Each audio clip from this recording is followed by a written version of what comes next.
Баршаңызға сәлем. Бүгін сіздермен үй жағдайында оңай дайындалатын, сырты қытырлақ, іші жұмсақ болып шығатын түріктің тәтті наны семет дайындаймыз. Видеоны соңына дейін қарап қойыңыз.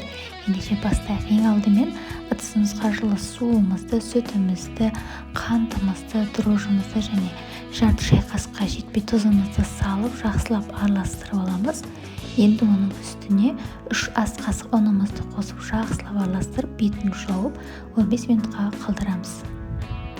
15 минут өткеннен кейін осындай қамырымыз әдемі болып көтеріледі.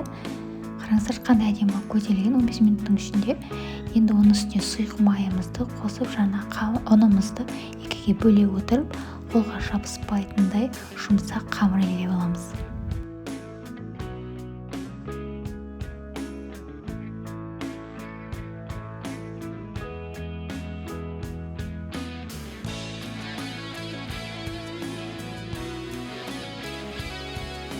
Неге қамырның өзіне жұмсақ болып шығады. Енді бетіне кішкене майды жағып, бетін жауып 40 минутқа жылы жерге қойып қоямыз.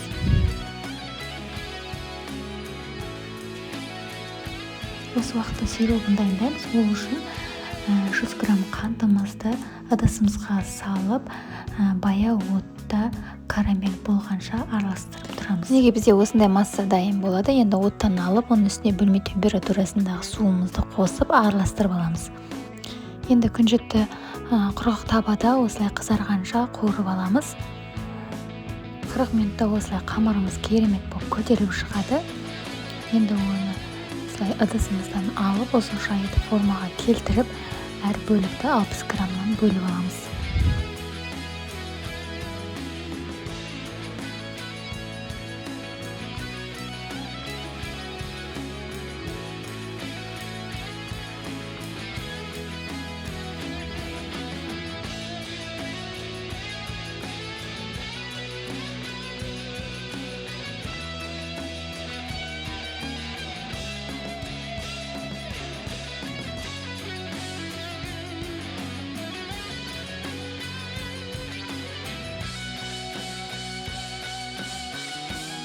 Неге барлық қамырымызды дөңгелек пішімге келтіріп, бетін жауып 10 минутқа қалдырамыз.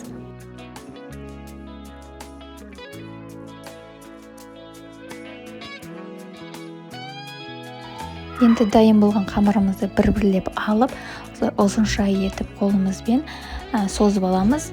Енді видеода көрсетілгендей орап, екі бетін жақсылап бекітіп аламыз.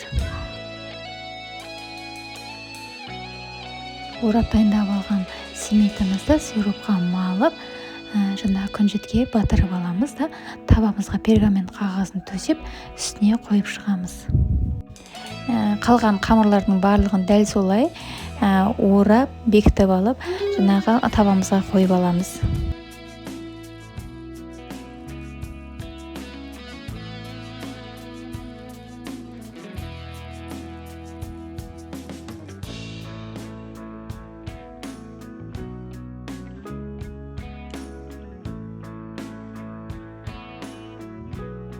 Неге барлығын дайындап алдық. Енді қызып тұрған пеште 200 градуста 25-30 минутта пісіріп аламыз. Мінекей осымен біздің дәмді семеттеріміз дайын. Сізде міндетті түрде жасап көріңіздер, ұнайды деп сенемін. Видео ұнаса каналыма тіркеліп лайк басуды ұмытпаңыздар. Ас болсын.